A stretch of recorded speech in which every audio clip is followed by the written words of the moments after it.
कही दुर्वचन क्रुद्ध दस कंधर, कुलिस समान लाग छाड़े सर।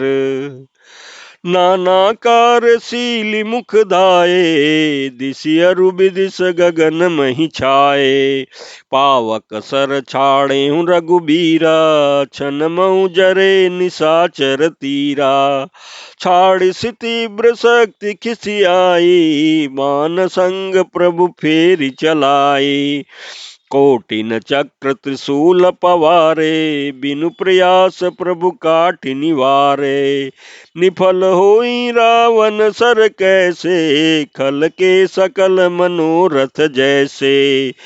तब सतबान सारथी मारसी, परेउ भूमि जय राम पुकारसी। राम कृपा कर सुत उठावा, तब प्रभु परम क्रोध कहु पावा। भय क्रोध युद्ध विरुद्ध रघुपति त्रोन सायक कस मसे।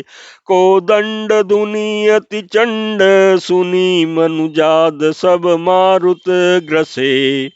मंदोदरी उर कंप कंपति, कमठ भूभूधर त्रसे।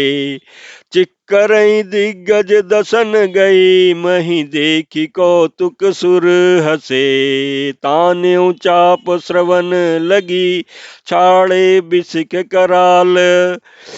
राम मार गन गन चले, हल हलात जनु ब्याल प्रमात। सियावर रामचंद्र शंकर जी भजो। लंका कांड दोहा 91। इस चौपाई के प्रसंग में तुलसीदास जी कहते हैं कि दुर्वचन कहकर के रावण क्रुद्ध होकर के वज्र के समान बाण छोड़ने लगे। अनेकों आकार के बाण छोड़े, दौड़े और दिशा विदिशा तथा आकाश और पृथ्वी में सब जगह छा गए। श्री रघुवीर ने अग्नि बाण छोड़ा, जिससे रावण के सब बाण क्षण भर में भस्म हो गए। तब उसने खिसियाकर तीक्ष्ण शक्ति छोड़ी, किंतु श्री रामचंद्र जी ने उसको बाण के साथ वापस भेज दिया। वह करोड़ों चक्र और त्रिशूल चलाता था, परंतु प्रभु के बिना ही परिश्रम काट कर हटा देते थे। रावण के बाण किस तरह निष्फल होते हैं, जैसे दुष्ट मनुष्य के सब मनोरथ निष्फल होते हैं। तब उसने श्री रामचंद्र जी के सारथी को 100 बाण मारे। वह श्री राम जी की जय पुकार कर पृथ्वी पर गिर पड़ा। श्री रामचंद्र जी ने कृपा करके सारथी को उठाया। तब प्रभु अत्यंत क्रोध को प्राप्त हुए।